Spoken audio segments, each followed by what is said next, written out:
6 tahun DPO, pelarian koruptor proyek IKTP berakhir di Singapura, ganti warga negara. Buron kasus korupsi kartu tanda penduduk elektronik atau IKTP, Paulus Thanos, akhirnya ditangkap. Hal ini diumumkan oleh Komisi Pemberantasan Korupsi pada Jumat tanggal 24 Januari tahun 2025.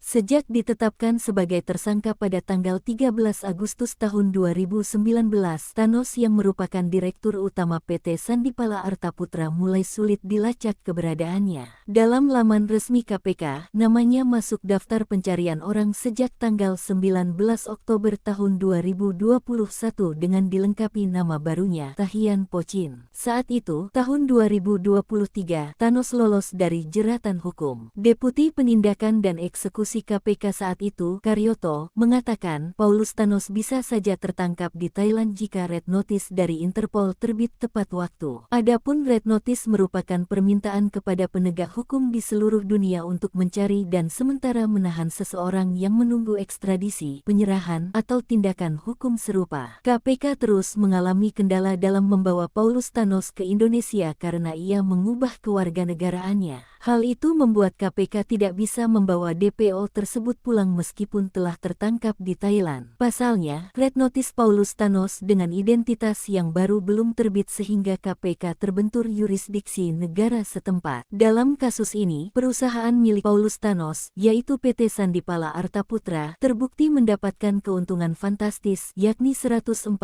miliar rupiah dari hasil proyek pengadaan KTP elektronik tahun anggaran tahun 2011 sampai tahun 2012.